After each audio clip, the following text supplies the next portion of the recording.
You think you're tough? Try going 5 days without sleep, while carrying a 200-pound log, freezing in the Pacific Ocean, and being screamed at by men trained to break you. This isn't boot camp. This is where mental strength becomes life or death. Only the strongest survive. Most quit. Some cry. A few even hallucinate. This is Navy SEAL training. And it's not what you think, it's worse. Let's break down what really happens behind those gates, and why only a handful make it through. You don't just sign up to become a Navy SEAL, you fight for the right to even try. And most never get that far. Before you ever touch the sand in Coronado, California, you face a screening process so intense, it filters out nearly everyone. SEAL training doesn't start with Hell Week, it starts with rejection. Before the mud, the cold, or the chaos, you're tested with something deceptively simple, the PST. The physical screening test. A 500-yard swim. 12.5 minutes or less. 42 push-ups in 2 minutes. 50 sit-ups. 6 strict pull-ups. Then, a 1.5-mile run, under 11.5 minutes. Those are the bare minimums. Most who pass are miles beyond that, 90 push-ups, sub-8-minute runs, perfect swim strokes. If you're just squeaking by, you're already behind. And passing the PST doesn't guarantee anything. It's just the door. What comes next? Mental evaluations. Medical clearances. Psychological screenings. Interviews. Background checks. Everything about you is scrutinized. Then you're assigned a mentor, an active duty SEAL, who starts breaking you down early. He watches how you train, how you think, how you lead. If you slack, you're dropped before you ever get orders. You'll be pushed to train harder, faster, smarter. If your numbers don't improve, your motivation isn't pure, or your attitude isn't razor sharp, you'll never make it to the starting line. Thousands apply. Hundreds are selected. Dozens actually show up. This phase, the part no one talks about, is where most of the dreamers get filtered out. Because this community doesn't want maybes. And once you step onto that beach, that's when the pain really begins. When you finally make it to BUD/S, Basic Underwater Demolition/SEAL Training, you're not considered tough. You're considered untested. Phase 1 is where they find out what you're really made of. This is physical conditioning. But that term doesn't even come close to describing what happens here. You'll run hundreds of miles on soft sand, carry rubber boats on your head until your neck cramps, and lift telephone pole-sized logs until your arms go numb. And that's on a good day. Every morning starts around 4 a.m. The cold wakes you up, not the instructors. Your uniform is wet before you even wear it. The Pacific Ocean becomes your second home. The surf? Icy. The current? Unforgiving. And they're not trying to help you swim. They're trying to break your will. One of the most feared tests in Phase 1 is drown-proofing. Hands tied. Feet tied. Thrown into the pool. Now survive. You're expected to bob, float, and swim without panicking. If you freak out, you fail. If you fail, you might be done. It's not about swimming ability. It's about control. Panic is the enemy, and panic gets people killed in combat.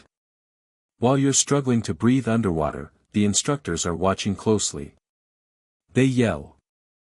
They drop your gear to the bottom. They turn off your oxygen. Not because they hate you, but because they're preparing you for the worst day of your life. And they want to see, will you stay calm? Will you think clearly? Or will you break? The beach becomes your battlefield. You'll carry boats on your head in teams. If one man quits, the whole team suffers. If one man slows down, everyone is punished. Individual toughness matters, but team performance is everything. The log PT sessions are infamous. You and 5 others must lift, squat, press, and run with a giant log as if it's part of your body. Blisters form. Muscles give out.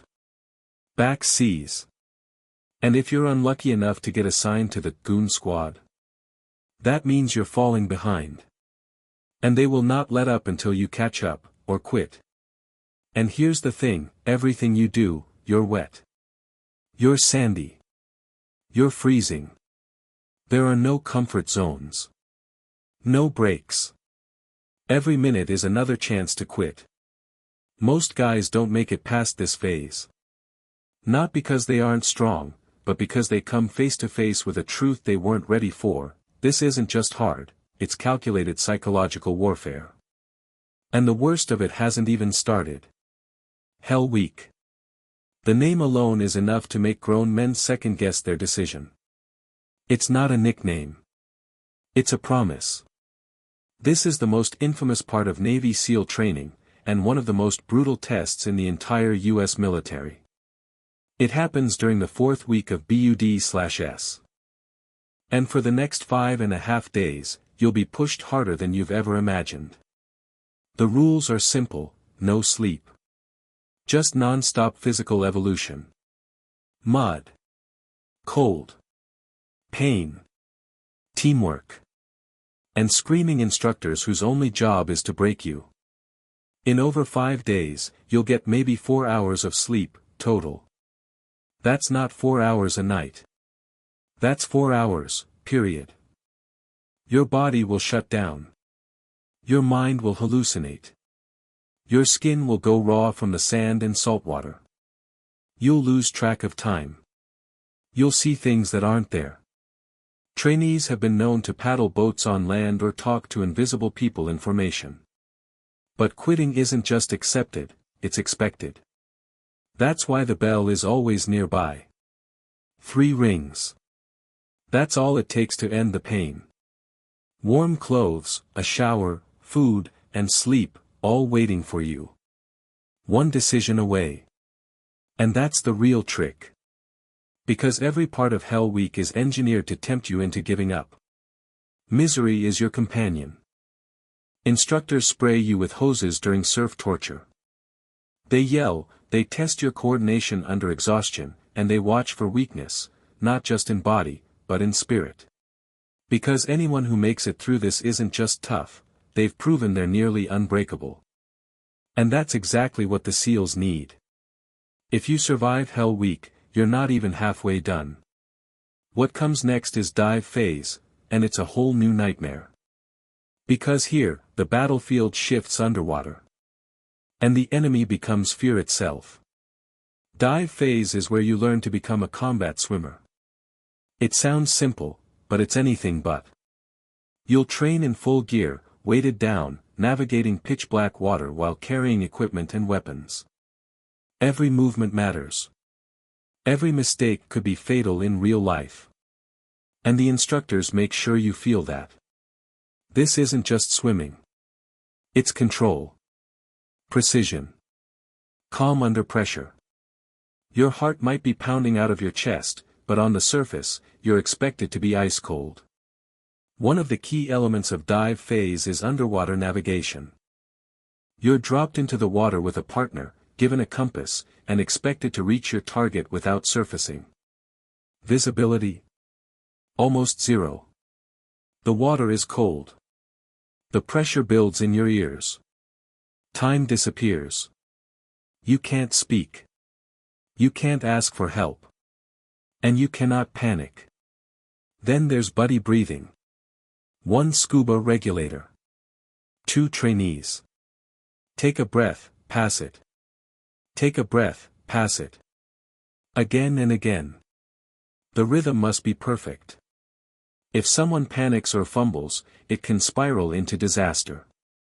That's when instructors pounce, cutting off your oxygen, spinning you, flipping you upside down, tearing off your mask. You're disoriented, running out of air, and still expected to solve the problem without panicking. That moment. That panic. That's exactly what they're testing for. In real missions, if your gear fails 60 feet below the surface, no one's coming to rescue you. You are your lifeline.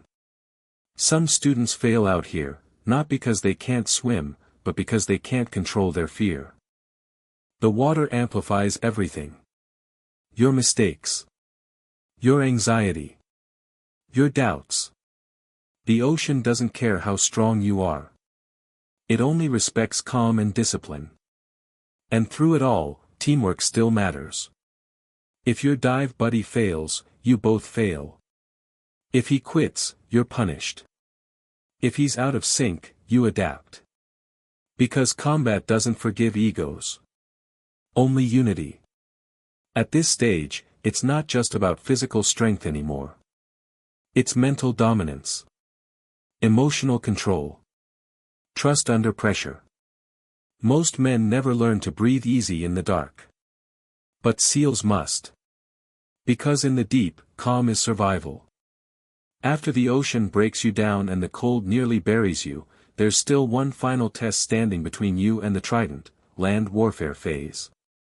This is where you stop training like a student, and start thinking like a warfighter. By now, your body is wrecked. You've lost weight, sleep, skin.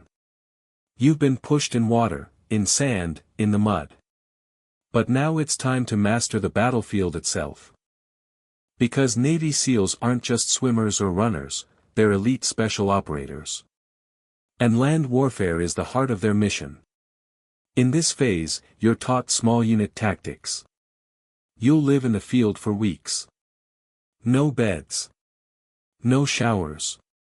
Just the dirt, the rain, and the sound of instructors yelling through radios. Your rations are MREs, your days are long, and your nights are filled with ambushes, flares, and live-fire drills. You'll learn how to handle weapons, rifles, pistols, explosives.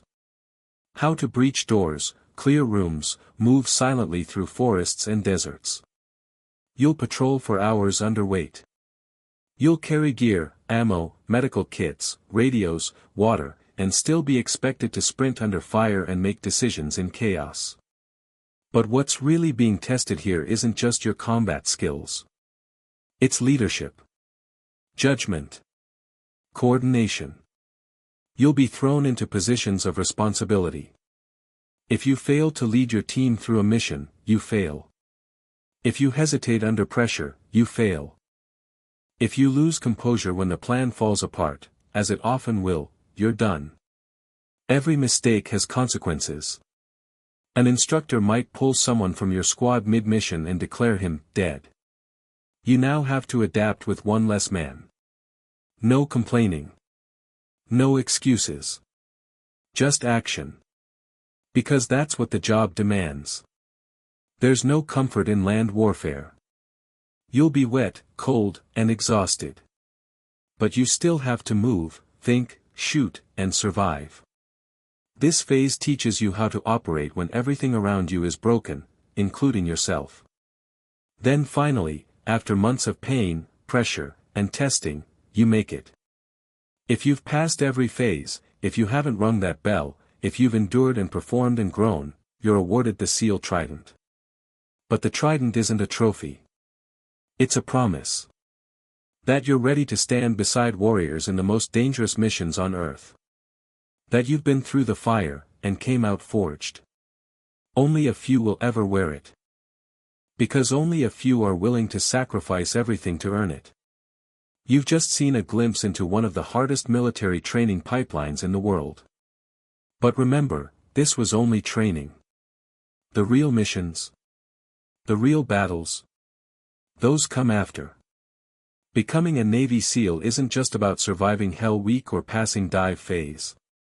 It's about becoming someone who refuses to quit, no matter how cold, how tired, or how afraid they are.